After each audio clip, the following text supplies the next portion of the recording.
Welcome to the Holy Smokes Podcast, a show about faith, friendship, fine tobacco, and drink. I'm Steve Ryder in Denton, Texas, with Jeff Oliver at your place.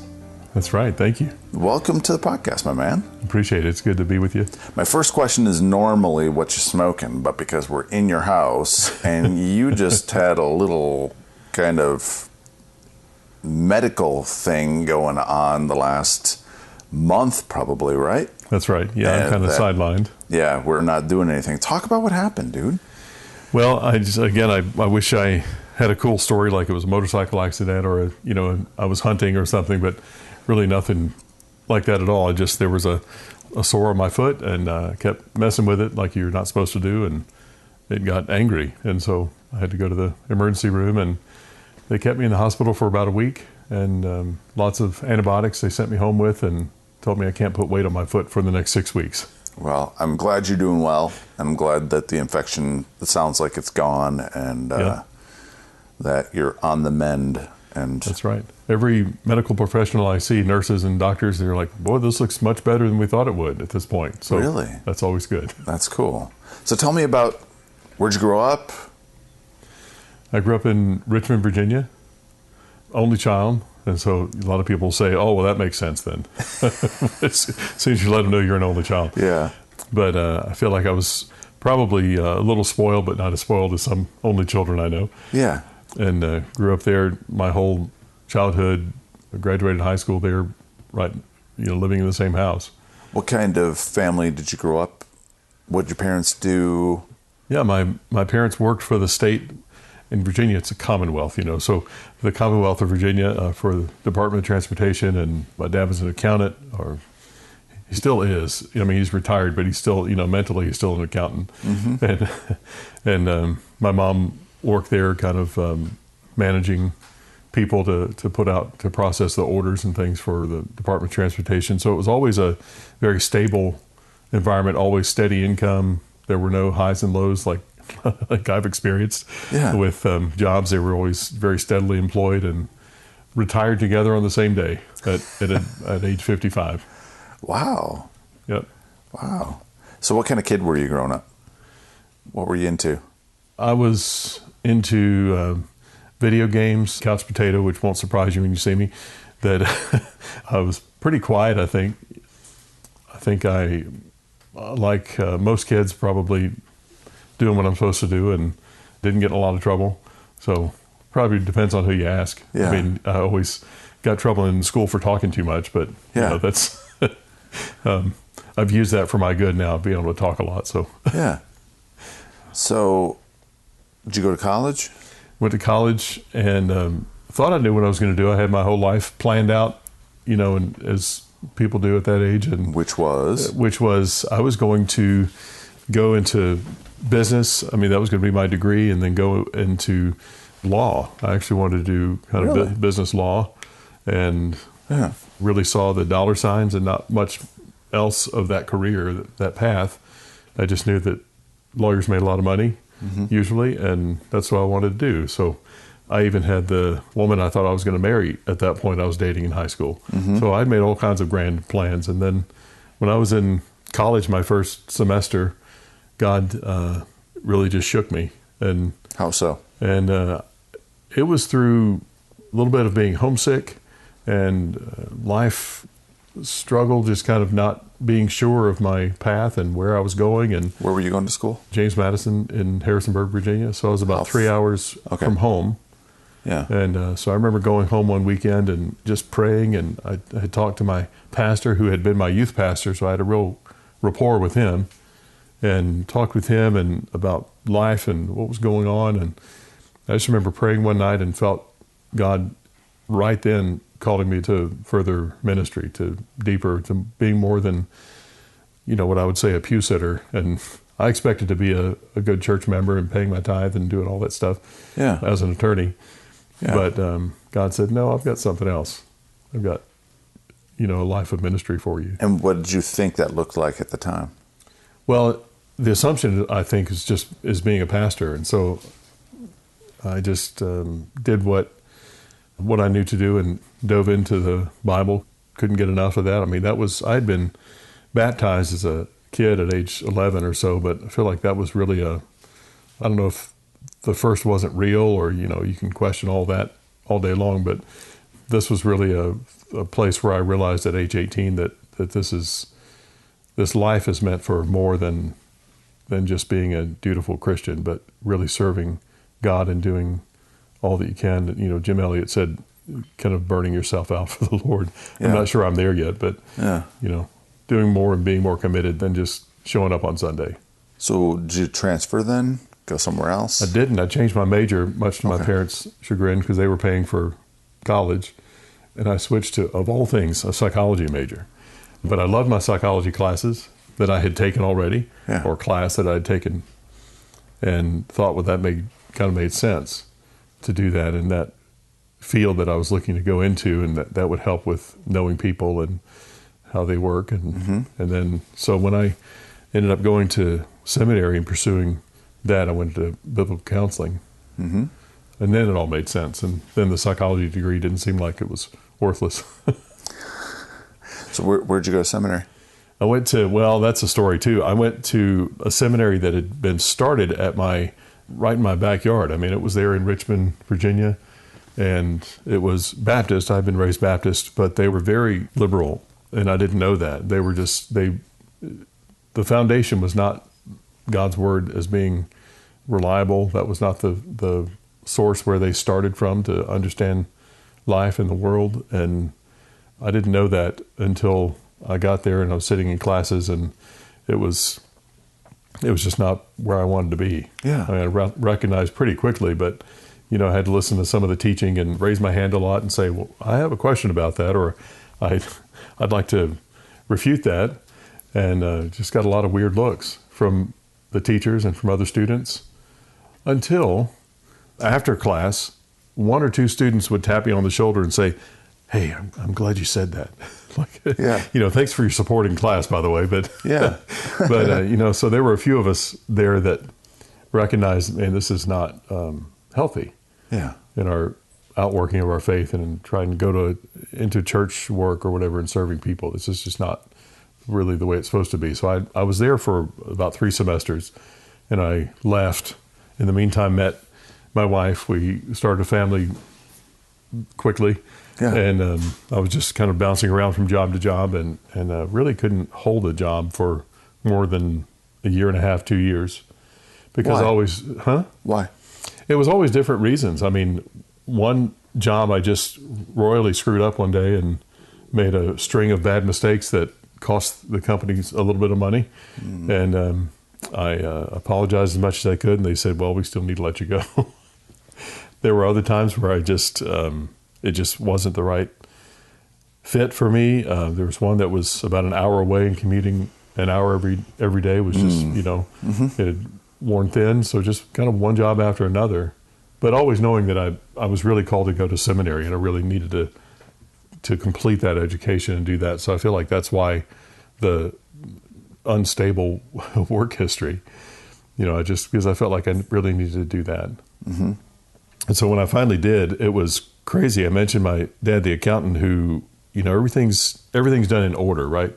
A, then B, then C. I mean, everything's got to be kind of sequential in his mind and in mine at that point. But when we realized, and I can take you to that house and point to where I was sitting, where I recognized that it was time to go to seminary. It was time to pack up and move the family to a couple of hours away to North Carolina.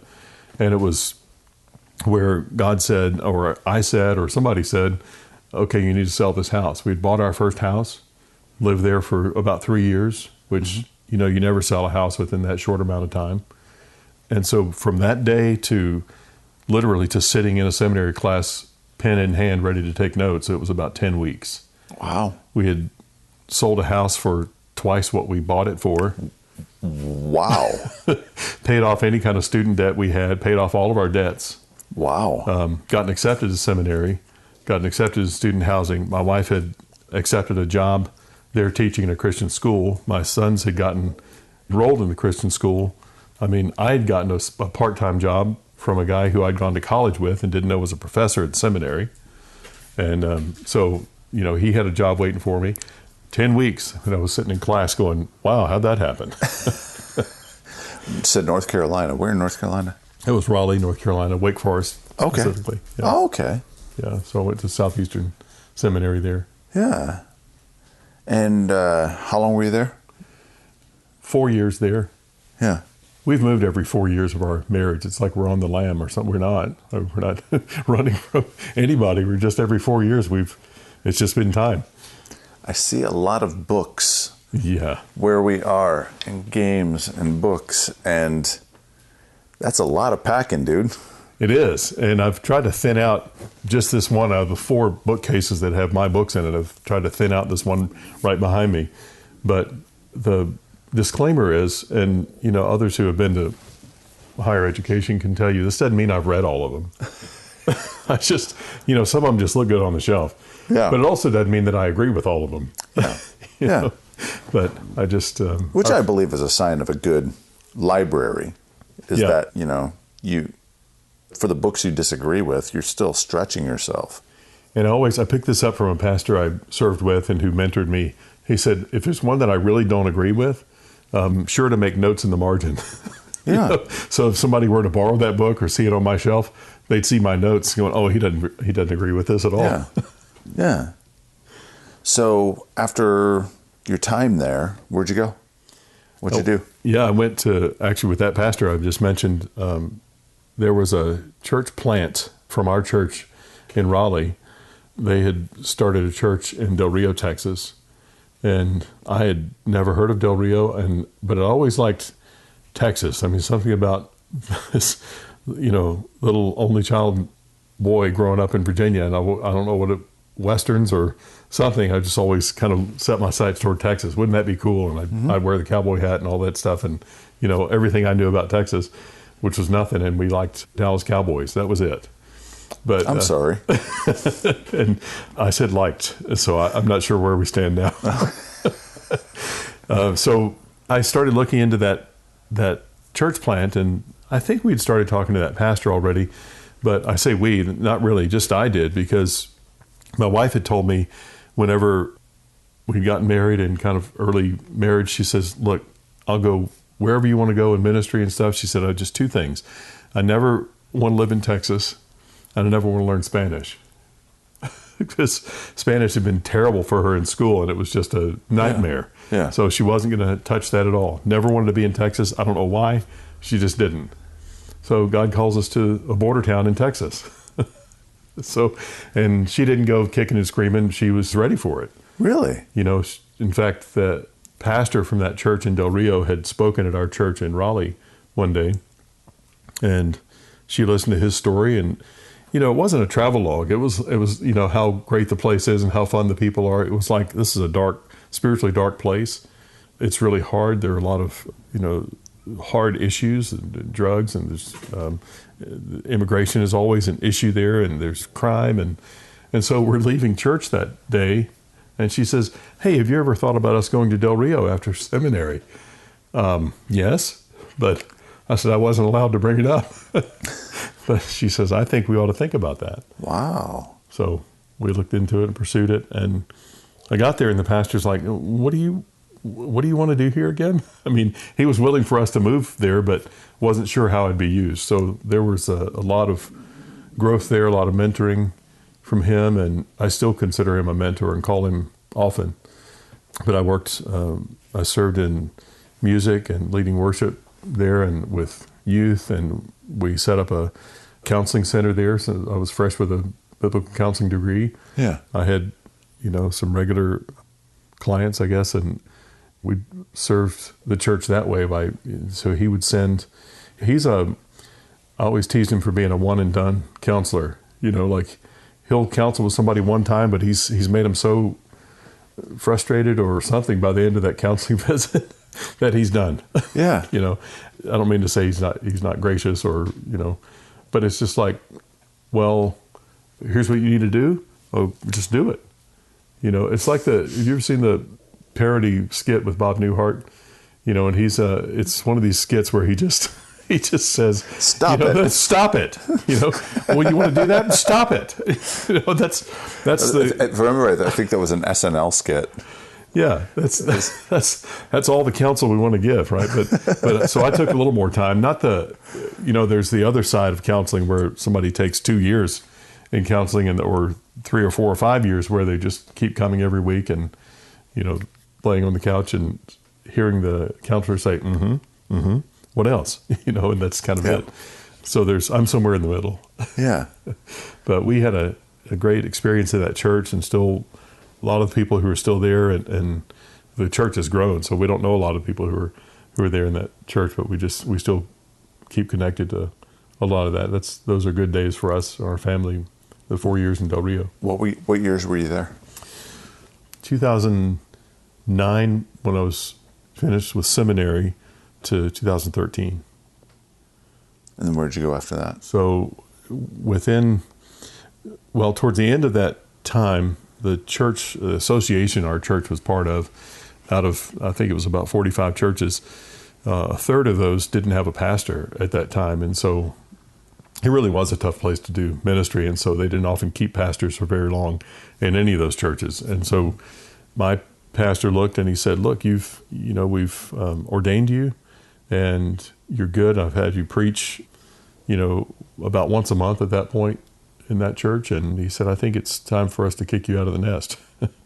And, we've got other able preachers here who can do that side of things, but I really think it's a good opportunity for you to move on and do your own thing and lead your own church. And so we moved about an hour away from there to Eagle Pass. And that was even a little tougher, I think, in terms of culture. And for one thing, the people in Del Rio, which in both places are about 95 to 97% Hispanic, also about that same percentage Roman Catholic, and so very different for us to be in. But most of the people if you talk to people in Del Rio, they really wanted to speak English with you. There was an Air Force base there, so a lot of that kind of influence. But most of the people there, they skewed more towards wanting to speak English with you and American culture. But then when you go just an hour away to Eagle Pass, it was a very Mexican town. And if I spoke to somebody in my terrible broken Spanish, then try to speak English to somebody, they'd speak back to me in Spanish. And so there was never a kind of a desire to do that. They were just very Mexican, and that's who they were as their identity. Mm. So nothing wrong with that. It was just hard for us to get into that. Yeah. Yeah. How long were you there? We were there 4 years. Okay. So I'm telling you, it's like to the day almost. So 2017, where'd you go? 2017, we had no idea where we were going to go. I just knew it was time to move. Why? Well, I can tell you that the toughness of that ministry there, which I kept thinking, well, I can do this. Part of the reason that I felt like I feel like now that it wasn't working out is that I'm depending on myself too much. If anything's going to change within this church, within our community, it's got to be on me and my efforts and my family's efforts. And so that was tough on my family. What was your vision for the church? I wanted a church that, it sounds so cliche, but that a church should have looked like the community that we were in. Mm-hmm. And the people who'd been in that church for the longest time thought that the church should be kind of a lily white island in the sea of Mexican and Hispanic people. Mm-hmm. So it was just not the same vision at all for them. Mm-hmm. And I wanted to do outreach there. I wanted to growth, of course, would be a byproduct of that. But I just, really reaching into the neighborhoods and specifically going into neighborhoods where I felt uncomfortable just in terms of my inability to speak a lot of Spanish. But I was learning. Yeah. We were always learning. But just going into those places and trying to reach those people and, within the music, I wasn't being translated in the sermons, but within the music, we'd sing, within one song, a chorus of English and then a chorus of Spanish. And even people in my church recoiled against that. They, why are we singing Spanish? Well, nobody here does that? Well, it's to be welcoming and to be inviting. And I tended to say these off the cuff things that maybe I shouldn't have, not, as I say, not my most spiritual moment. So they said, well, the music, I really didn't like the music today because it was too much. I said, well, the music's not for you, right? We're not doing the music for you. First of all, it's worship. And second, if there is somebody whose heart language is Spanish, they'll hear it and they'll understand that more closely than they ever would an English chorus or verse. So, especially for a town where it's just Spanish, where the Hispanics there would want to speak in Spanish. Right. So, it was, I can tell you another incident that happened there so it looked like at about the 3.5 year point that, okay, we need to probably transition. This is not working for us. We've tried all kinds of efforts and it's just not catching, it's no traction at all. And so I was at a pastor's conference and I was hearing this pastor, it's a strange setup. So it's a preacher preaching to a room full of preachers, right?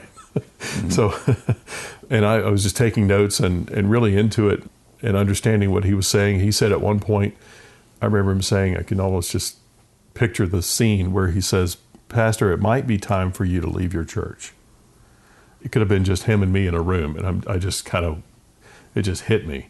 And then within an instant, I bowed my head and I was closing my eyes and hearing that and kind of resonating in my mind. And I saw the front of my church and, the front door of the church, and I saw the word Ichabod over the top of the door. And I knew that was significant, but I hadn't read that passage in a while. It's, I'm supposed to know this. 1 Samuel? Okay. I'll have to look it up. Yeah. But it was, so the story is where the Ark of the Covenant has been taken from Israel, and where that word Ichabod comes from. The high priest is told that the Ark had been stolen and that his 2 sons had been killed in battle. And when his daughter-in-law, whose husband had just died, his daughter-in-law was pregnant.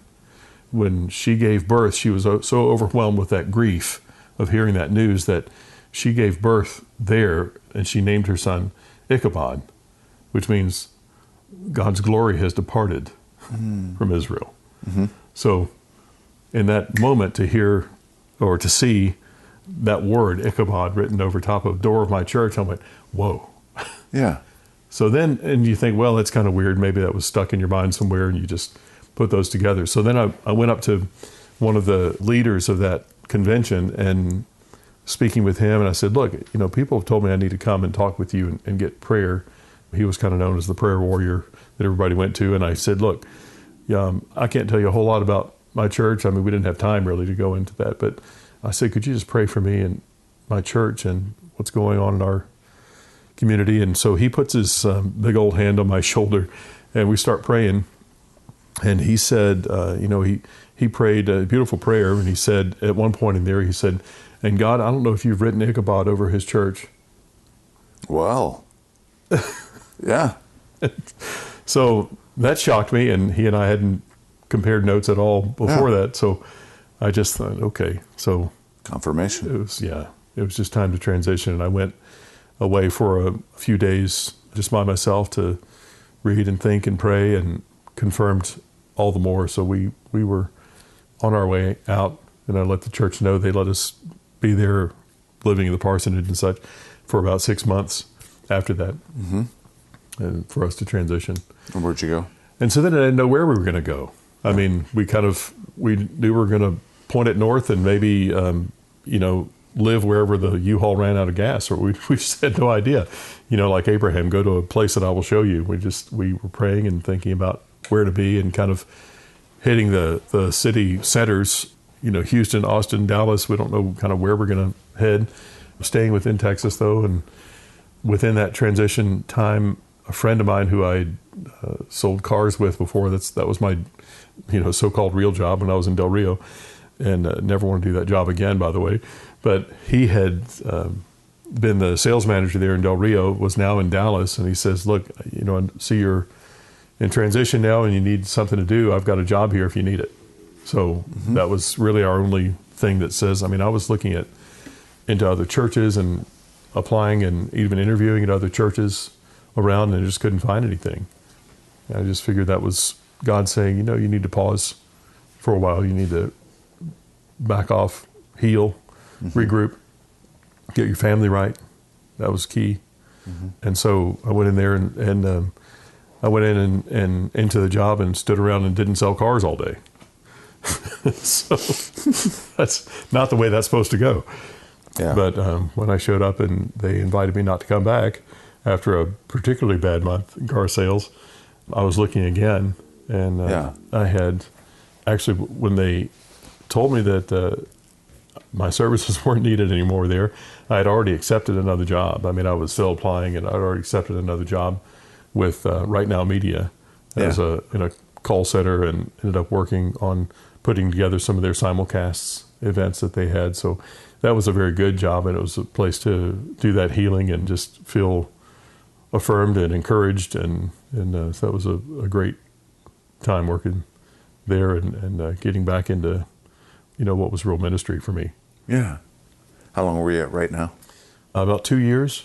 Okay. Was looking around, and they were transitioning too. They had downsized my team and told me that I would need to move on. So after really being a positive experience there, they said, we're going to go with just a smaller team there. And so they gave me 4 months of severance, which I thought was just very generous and gracious. And I thought, well, wow, if I can get another job like right now, I still have this 4 months of income here. And, I've got a great plan with that money. And hadn't consulted God about it at all, but I figure I have a much better plan with it than he does, right? Not so. I mean, and it was, Steve, it was right, to the day, literally to the day of starting a full-time position where I am now. From 4 months before I had gotten let go of that job, it was 4 months to the day. Wow. And the money never dipped. I mean, we were never without. Yeah. So I knew this was different, though. I mentioned all the job losses and things before. And my wife is the budgeter. She's the planner. And I just, when we got married, she looked at my bank account, my check registry or whatever, and there was nothing in my check registry for a couple of years. And she said, well, how do you know what you have? I just go to the ATM, and if I have money, I get it. Yeah. Yeah. And I still kind of work that way. I mean, if there's money, if I can see cash, then it's free. It's available. Yeah. But there were always times when I would come home and I lost my job today, and there was always a crisis. I mean, there was always, she starts moving money. She starts, if there was any to move, and she starts stretching whatever's left, and just very gifted at that. But there's kind of always a sense of panic about it, and we're not quite going to make it. And then God comes through in miraculous ways that he's done over our marriage. But this time I was coming home. She wasn't going to be home, had taken our girls out somewhere. And I said, I called her just in case she was going to be home when I got home. And I said, I didn't feel like being at work today. And I didn't want to tell her on the phone that I'd gotten fired, right? And she said, you're okay, right? Yeah, everything's fine. I'll see you when you get home. And then she called as I pulled into the driveway. I don't know how she knew that. She was still gone. And she called and she said, hey, you're okay, right? Everything all right? Yeah, I'm fine. I just didn't feel like being there. She said, you still have your job, right? No, I don't. Immediately she said, that's fine. God must have something else for us. And man, just watershed moment. That's night and day difference from any way she'd ever responded before. Really? In that situation. It was obviously just powerful growth in our marriage and in our faith and confidence in God's plan. Was it the previous track record that kind of showed her that, okay, this door's closed, I know another one's going to happen? Was it those previous experiences that kind of put her in that place where she had that reaction? Or have you guys talked about that? Yeah, I'd have to say it was that, those times of, when your faith is shaken and and stretched and you feel like there's no other place to go, and then God shows up. I mean, like Indiana Jones, and just seemingly at the last minute, but never early or late, right? I mean, he's just on time. And I'm going to start preaching here. Watch out. But it's faith in that God's got a plan and He'll provide for us. I mean, when we were at a point of no money and not knowing how to pay this one bill we were holding on to, that we got a check from somebody my wife hadn't worked with in years, and to the penny of what that bill was. There was a time in Del Rio when we were sitting at the table, literally eating our last meal. And you can tell I don't miss a meal, but we were eating our last meal there, and we just said, well, we can eat this, and I think it was beans and rice, so it was really the last meal. And we had no idea what was next. And somebody knocked on our door with bags and bags of groceries, even things we, wanted, not needed. But there was, little things for our kids, and there was October, so she bought us a pumpkin too. Like, we don't need a pumpkin, but it was just this kind of a wink from God saying, hey, I've got you. Yeah. We'll take care of you. So where are you right now? So I serve with Hope for the Heart. I'm on the radio program at Hope in the Night, which is a daily program to do really biblical counseling and helping people with that, whatever issues that people call in with. So you've come full circle with that biblical counseling degree. Yeah, and I feel like, it's strange when almost everything you've done, I mean, except from bagging groceries. I mean, that was my first job, I didn't mention, but, almost every other job I've ever had converges in this one role that I'm in now, because they would look at my resume. I remember when I was applying and interviewing, they said, oh, and you've done this work before? You've been a pastor, and you've done radio, and you've done your biblical counseling degree, and so all these things. And they said, well, this is perfect. We couldn't have, ordered somebody better than you for what roles we have available. Yeah. And so that just really worked out that I was in the right place at the right time. I mean. And what year did you start with them? That was 2 years ago now, so 2019. Nice. Yeah. And so I'm the co-host and kind of the announcer guy voice on the program, and June Hunt is the counselor on there. So I will screen people and get them ready for that call, and they make an appointment for that program for a particular night. And she takes care of one caller per hour. When she started that program 26 years ago, somebody said, oh, no, you need to handle somebody in about 3 or 4 minutes. You need to do 10 to 12 callers an hour. And she said, I can't take care of people in 3-4 minutes. I mean, they were thinking, top 40 radio. Mm-hmm. You're in and out of a song in that amount of time, right? But they said, well, it won't work. You can't do it like that. An hour, nobody's going to listen to that. Well, it's 26 years later. Still doing it. So yeah. So you mentioned you got kids. Mm-hmm. Talk about them. So I love to talk about my kids. We have 5. And as I mentioned, we started right away. I mean, Jonathan was born, within 9 months of our wedding. And, so right away we didn't have this time that we had expected of a couple of years. A lot of people say, when we first get married, we'll wait a couple of years and start growing our family. Well, we didn't have that at all, but wouldn't have it any other way. I mean, he was our pride and joy. We wondered when our second child was coming along, how would we be able to love this one as much as we loved Jonathan, our first child. And of course that, God gives you that ability and that grace to do that. So Jonathan's now 22. He's working, going to college, an amazing graphic artist. And I had no idea what work he was doing when he was still living at home and going to high school.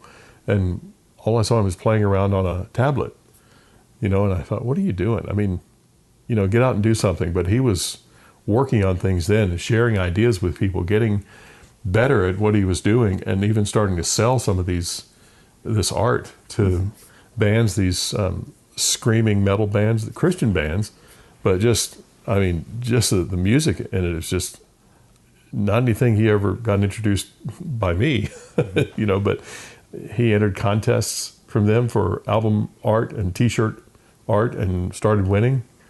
So, he's just doing great. I'm very proud of what he's done. And kind of growing his brand and starting to get sought out for those kind of things. So I think that's fun for him to see that and just know that he's already got some success there. My 18-year-old son Jackson is heading for the Marines in July, and he's going to boot camp, and he's so excited about that. He's been involved in Marines here doing their training.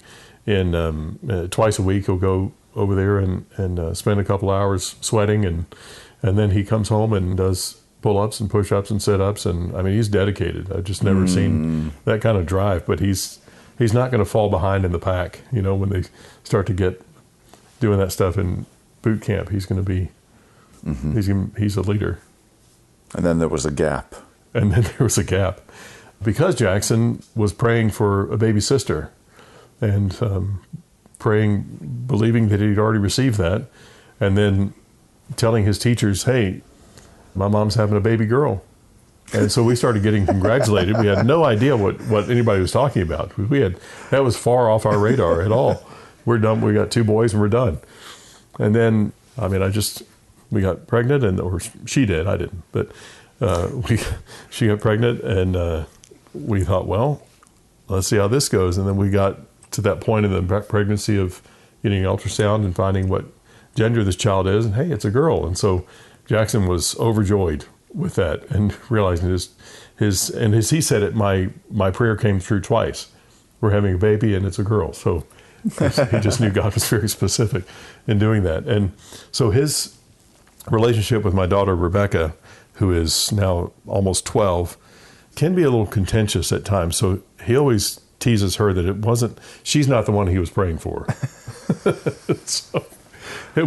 So we have, then Hannah is, she just turned 9 the other day, and she's wonderful and just got a great, gentle spirit. She can get a little aggressive at times, but she's a very tender heart. She told me on one of our daddy-daughter dates, we're just talking about things, and I try to draw them out a little bit, in these times that I just have one-on-one. And I said, "So who are you, Hannah? What do you think people think about you?" And she said, I just know that, I don't know if she used the word purpose. She said, "I just know that God made me to bring joy to people." God, I mean, I was driving. I could have just sobbed. Yeah.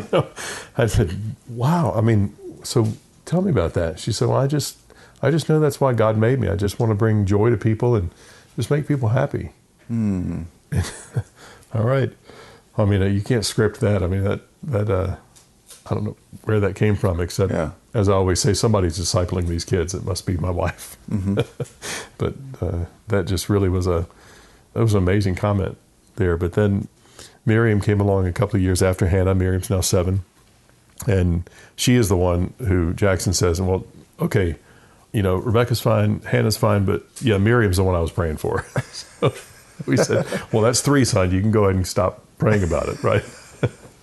So we realized that we had 2 boys, then 2 girls, and then I realized that, okay, the balance of power, males to females, all hangs in this one child, right? So now I'm terribly outnumbered, and one boy has moved out, the other boy is about to move out, and there's about to be a whole lot of estrogen in this house. And I kept begging my son Jackson if he would stay, maybe, and not upset the balance here, but he's like, "No, I'm moving." I kept upping the ante. "Okay, I'll buy you a car. I'll give you, $1,000 a month." Yeah. No, he said, "You don't have enough. Just stop." He's moving on. So you're a Spurgeon guy. Yeah, love it. What drew you to Charles Spurgeon? And I can say, maybe, and I don't remember any of them, maybe there was a quote randomly in all the preaching that I grew up with and just going to church, and somebody quoting Charles Spurgeon, maybe. But really, when I got to seminary, I started reading a lot of all kinds of authors and many authors, but really resonated with this one author who's, late 1800s preacher from London, who I just read, and just the depth of it, and would have to read sentences over and over just because of the richness of what he was saying. And it struck a chord with me. And so reading that, and I mean, you look at me now and say, well, yeah, that's a Charles Spurgeon lookalike, but I only had a goatee then, so not so much then. Yeah. But I was reading a lot, and everything I could get my hands on to read by Charles Spurgeon. And then it's funny, as I started growing out my beard, people said, you kind of look like him. And just kind of the, barrel chest, wide jaws, and the beard, of course. So people said, you kind of look like him. And then I just wondered what that would be like to perform him at certain places, and, some of these cigar lounges, or because Spurgeon was a cigar smoker, some of these places, or at, a seminary message somewhere. There are plenty of seminaries here in the Dallas area. So I always saw it as performance, really, and didn't really think of any other aspect of it except, hey, I like this work and I can do this. I've done, a little bit of really low-key amateur theater kind of things. So I just kind of had that desire to do that. And then I was in our church one day, and in our Bible study group, I mean, it's like 100 people. He's still speaking to a big room of people, but the teacher is speaking there, as one of the pastors in the church, about, young men, a lot of you seminary trained, and you'd like to take the pulpit for our pastor once in a while. And well, that's probably not going to happen, he tells them. But, if you are looking for a place to minister and to serve, start writing a blog, start writing out things daily, get something started on a book, teach the 5th grade boys. I mean, do something in terms of ministry. And that's where it struck. I went, oh, the Spurgeon thing, this is not performance. This is not about me. This is ministry. And if I miss teaching and preaching, which I had loved doing before, still love any opportunity to do that, this is just preaching someone else's words, and words that people have largely left and forgotten. I mean, in certain circles, you say Spurgeon, and it's like, oh, of course, it's like somebody's next door neighbor, but I mean, they know him. But in many places, people are like, man, who's that? I may have heard of him, but there's so much of a depth of work there that, I mean, it's some 3,600 sermons for one thing, so you can read a sermon a day for 10 years, right? And people just, I think, have left that and don't read those things anymore. So if I could come up with some way to present that in some way that people would watch and see YouTube videos or hear it on a podcast format or something, of the morning and evening devotions that Spurgeon did, if you could hear 3 or 4 minutes of something as a devotion one day, that would just be a great opportunity, I think. So I started recording those things. And I would still do a live performance. I've got the full get up, the period suit and bow tie and all that.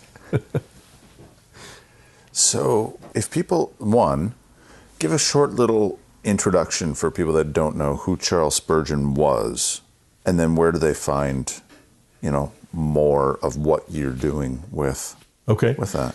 So Charles Spurgeon grew up in a home. Actually, his parents had too many kids, and they shipped him off to his grandparents, and his grandfather was a preacher. So he would have these long periods, Charles did, long periods of his day where he was in his grandfather's library and just pulling books off the shelf. And there's some great stories about him just reading and not quite understanding what it was, because he wasn't a believer yet. He really hadn't come to faith yet, but he was interested, and he was always gripped by the idea of sin and what it did to a person in terms of their eternal destiny, and realizing he wasn't there yet, but just really trying to grow and learn. And he was converted on a snowy morning. He was about 15 or 16, and it was the only church, or the closest church he could get to. He said, when I could walk no further, there was a little Methodist church down the lane, and he went in, and he was one of maybe 12 people in the church, and was recognized as being new there. And preacher hadn't shown up that day. There was he said a tailor or a cobbler, he wasn't sure what the guy did, but he was like the only guy who showed up who was able to preach that day, and preached for all of 10 minutes. But he pointed out Charles Spurgeon in the congregation, and he said, look to the Lord and be saved, out of Isaiah. He just kept pointing at him. He says, look unto Christ, look unto Christ. And he said, from that day I was a brand new person. And really within a a year or two, he started preaching and finding opportunities. This is still in his late teens. He started preaching, and from all that wealth of reading that he had done, just started preaching out of his knowledge and whatever God would give him, preaching some 10 times a week sometimes, different settings and in people's homes and in churches. And so he just really grew a church to hundreds and hundreds into capacity, and then they'd go move to another place, or they build on to another church. And so he was just wildly popular there in the late 1800s in London, and his sermons were transcribed and sent all over the world. People would pay, a few pennies per per sermon to get those wherever they could get them, all over. And so it just, as I said, known as the Prince of Preachers. Known as the Prince of Preachers. And I have my Facebook page, Spurgeon Speaks, and you can find some of what I've done so far on there, and we're recording and editing and getting those ready. I'm recording a sermon at a time, which, man, they turn out to be like 45-minute sermons, but, recording those, and then some of his devotional work, the morning and evening devotions. Wonderful. Jeff Oliver, let's get to rapid fire questions. Hey everyone, before we get to the rapid fire segment, I wanted to talk about a way that you as a listener can support the show and the growth of Holy Smokes by becoming a monthly supporter at patreon.com/holysmokes. Patreon is a support platform, and for as little as $5 a month, you can get bonuses like ad-free versions of these podcast episodes, Holy Smoke swag like t-shirts, and more. That's patreon.com/holysmokes. We're looking to get 40 Patreon supporters at an average of $10 a month. And once we hit that, we'll be able to pay for all the costs for hosting, editing, writing, posting. I won't be paying for that out of my pocket or through the volunteering of my own personal time. And as we grow that number to 100 and 150, 200 patrons, we'll be able to do 2 shows a week, hire a part-time assistant and web developer, record on location and around the world, and more. I want to visit groups and get those stories from so many of you listeners that I hear from. I want to go to Seattle, and I want to go to Dallas, and I want to go to Charleston, South Carolina, and I want to go to Kentucky and Chicago and Phoenix, Atlanta, DC, Charlotte, back to Southern California, and more. We want to help grow your groups and plant new ones for those of you in areas without active groups. So, can you help us out? Become a regular supporter at patreon.com/holysmokes. There's a link in the show notes. That's patreon.com/holysmokes. Or if you want to make a one-time tax-deductible gift, go to paypal.me/holysmokesclub. That's paypal.me/holysmokesclub. And both of those links are in the show notes. Thanks.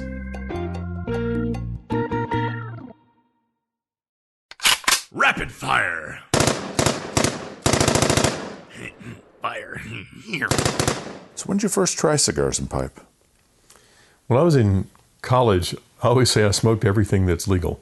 Never anything illegal, by the way, but I tried them there, and just having never touched anything like that before, grew up with a grandmother who smoked cigarettes, Marlboro Reds all the time, and I wasn't going to touch cigarettes, but what else is there out there? So I found the Garcia y Vega cigars that you can buy in Walmart, and so we're not talking high quality here. Yeah. But there was a tobacco store I remember in my college town, and I went and asked what if I was going to smoke some higher end cigars, or better than what I had been smoking. And he pointed me to some really, really light Macanudos in like a test tube kind of thing. You ever see those? They've got the ones in the glass, and they've got ones in a kind of a metal tube. And I picked up a pipe then too, and just enjoyed the different blends there, and smelled whatever. They had those big apothecary jars of, about 10 of them sitting out there with pipe tobacco in them. So just kind of did that, and I had a roommate who I smoked a couple of his clove cigarettes and didn't really enjoy those much, but that was a couple of things were my first entree into cigars and pipes. Which do you prefer, cigars or pipe? Probably a cigar. Yeah, the pipe just doesn't last very long. I like to kind of have the cigar lit and have just about that hour or so to converse or sit and think. But the pipe's a lot of work. You look a lot smarter with a pipe, though, I think. A lot more wisdom there. Favorite cigar? Is the CAO Flathead 660 I'm looking at my daughter because she knows, she'll tell somebody. So that CAO Flathead 660, just a rich, I get chocolate cherry kind of flavors out of it. It's good. Yeah, that one's definitely a favorite. I like the 770 just because it's that much bigger. That thing's giant. It is. That's a 2-hour stick. It sure is, yeah. Most expensive cigar you've ever smoked? That's a good one. I don't know. I know I had an Ashton, just thinking, I'm going to spend some money today. I've gotten it seems like a higher end. I mean, so most expensive, I stick to $10, $12. So like a $15 would be probably the most expensive, probably in the Arturo Fuente line, something like that. I haven't done the Opus yet, but. Best dollar for dollar cigar? I really like, and I got these, you never know what you're getting in a sampler pack when you order online or whatever, but I think it's JR Cigars. There's one called La Finca, Finca, and I think that means the field or the farm or something like that. That's a great cigar, and it's just a couple of dollars a stick. And I think it's a hidden gem that when I see a pack with those in them now, I'd think, well, yeah, I'd love those. And I think they're meant to be a throwaway almost. We'll just bulk up this order with these. We'll just throw those in, but I think they're great. Where's your go-to place to get smokes? I like the two shops in Fuego, McKinney, and in Fuego in Frisco. And I choose kind of depending on who I'm going there with. If there are some people who tend to go more toward the McKinney store or the Frisco store, and I love those environments. What's your favorite liquid pairing with your smoke? It's going to be whiskey or bourbon. So, any particular brands? Yeah, I've always, and this is from years and years back, but I always like a Jack Daniels, but I found a 1792 is really good. And I'm trying to think what I have on my shelf right now. I like Bullet, especially like Bullet Rye with an old fashioned. Those are good. Most interesting person you've ever met through cigars? I'm not allowed to say you, right? A few people have said that. You don't ask that question for that reason. That's, what do you think? I've met so many people, and yeah, I think one that, nobody will know.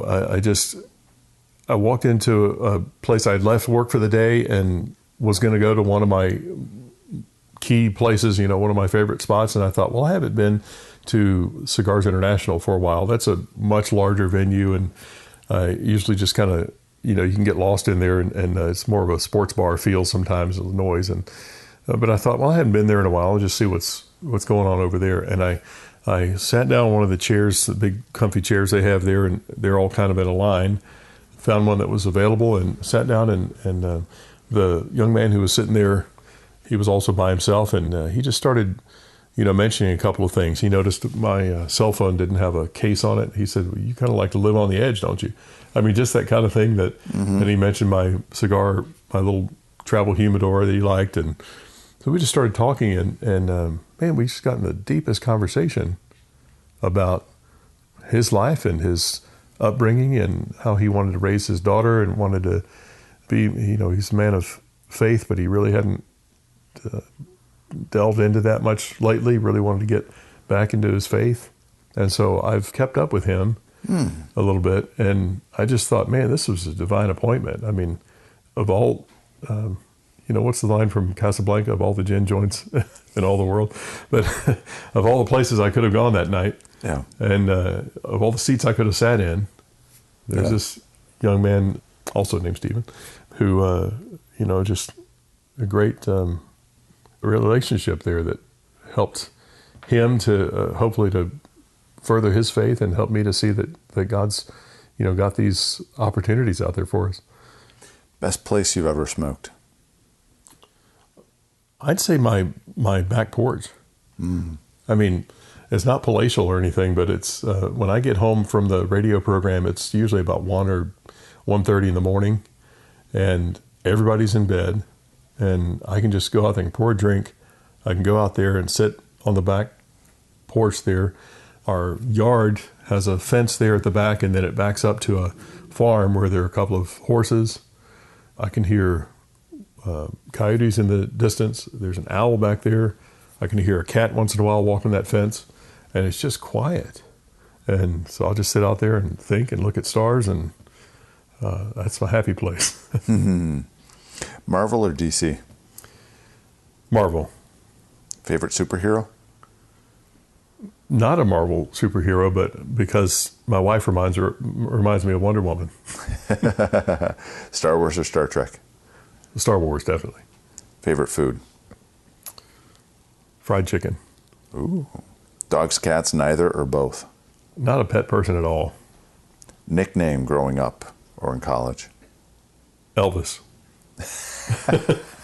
Where'd that come from? You think there's another story there. Yeah. So Charles Spurgeon was not my first foray into impersonation. Okay. I used to be an Elvis impersonator without any kind of beard. Obviously the older Vegas Elvis, not the young Hepcat Elvis, but I just, again, only child, grew up, I would listen to music, found Elvis music, and singing into my hairbrush in the mirror, and found a way to do Elvis songs. What's one unusual fact that few people know about you? Well, that's probably one of them. That I guess would be one of them, yeah. Because I'll ask that, hey, did you know I used to be an Elvis impersonator? What? And for whatever reason, I don't know, but that I took lots of Latin, 5 years of Latin in high school. Should be able to speak it fluently, right? To whom? You're a reader, obviously. Yeah. With these books, what are your favorite 1 to 3 books not titled the Holy Bible? All right. John Piper wrote Brothers, We Are Not Professionals, that helped me to see that the role of, and I would say anybody employed, let's say in Christian service, it's different from being a doctor, from being an attorney. You don't have a job title. It is your lifestyle. It is your life of ministry. It's not a professional job to be a pastor. There's something more, it's deeper to that. Otherwise, I think of the first book that I ever remember reading cover to cover was The Greatest Story Ever Told, which is a book about the life of Jesus. And I just remember reading it and thinking I had never heard it this way before. I mean, I hadn't. I mean, it's very different from reading a King James Bible or even a New International Version Bible. It's just a story, the richness of that story and just the way he fleshed out, kind of like The Chosen has done for us visually now, and seeing the relationships that Jesus had and how real he was and is. And you said 3. The book Yukon Ho, which is a collection of Calvin and Hobbes cartoons. Yes. Yes.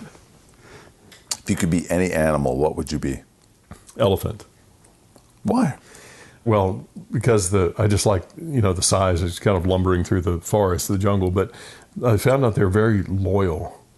They're very family oriented and will stay with one mate for life.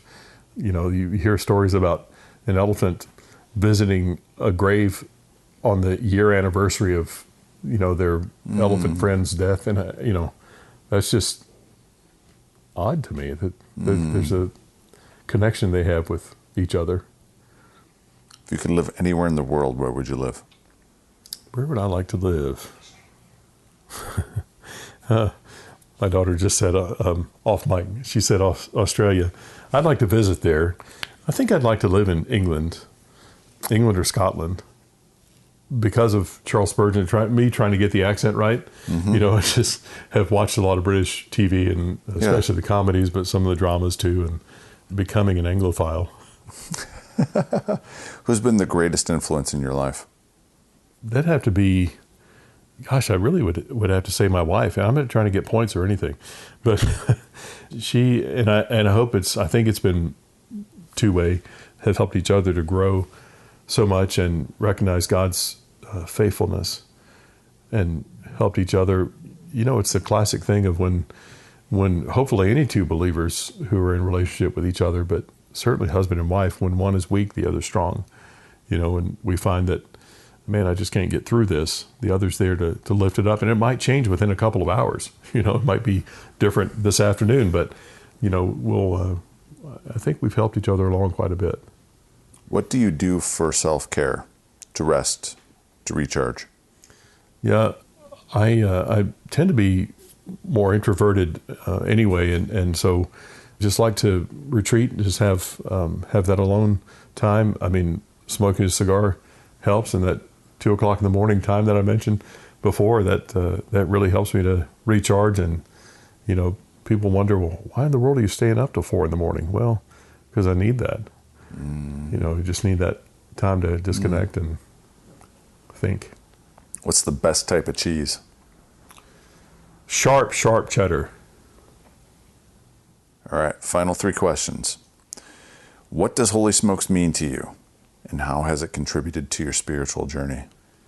Yeah, I've said from the moment I was introduced to Holy Smokes through the Facebook page and all, that it's a safe place. I mean, there are people in ministry, people who are Christians who have grown up in a kind of a legalistic, Pharisaic environment where, you know, we have lists of things that this is not allowed in your life, this is not allowed, this is not allowed. But recognize there's a lot more freedom in Christ. It's not license to sin, which I think is a lot of people's concern, but it's, man, when you can have something and enjoy it, and there's nothing really wrong about it, and as it provides that opportunity for you to connect with somebody else, like nothing else would. I mean, I don't want to go around, you know, what's the quote about wasting a good walk on a game of golf? I don't want to chase a white ball around and talk to people there. You know, that's frustrating. But, you know, we can sit in a place at my home or at a cigar lounge or something and fellowship that way over a cigar or 2 or 3. That's really good to me. I mean, that helps deepen those relationships. I mean, as men, most of the time, the way that we connect with each other is, my friend calls it windshield time. You know, we're shoulder to shoulder facing the same direction. Does that make sense? Mm-hmm. We're hunting together, watching a game together. We're fishing. We're in a car. You know, we're working on a car. It's always going to be us shoulder to shoulder, not really getting eye contact. Where I find that's different, where we find a depth of relationship too, is smoking a cigar together. Mm-hmm. I'm probably going to look at you while we're smoking cigars together and talking, and not be, you know, side by side. Mm-hmm. I just think that's a very different scenario. If you were to have a holy smoke with any 3 people throughout history, living or deceased, who would they be? Can't name Jesus. I know who number 1's going to be. Yeah, of course. So Charles Spurgeon, I'd actually like to get these people in a room together anyway. I mean, and certainly to smoke a cigar. But because they were contemporaries too, Charles Spurgeon and Mark Twain. One of my 3? I mean, you know, Twain, I think if he and Charles Spurgeon were in a room for a while, Twain might have been converted. You know, at least maybe over a period of time. But Twain, just his mind, the way he thought and turn a phrase, you know, I just think that would be great. I'd also like to see, I think, man, if I'm limited to 3, my 3rd would be a toss-up between either Peter or John the Baptist. I think John the Baptist would be a lot more animated. It's just the way I picture him. I think he'd probably smoke backwoods cigars too, the cheap ones. But so one of those 2 guys, I think I'm picking John the Baptist. Nice. Final question: if we were to meet 1 year from today, and I got a bottle of the Tennessee whiskey that you love, what are we celebrating? I think celebrating that we've gotten a great body of Charles Spurgeon sermons recorded and produced, and that people were hearing those, and that Facebook page, website, however we present it, is successful.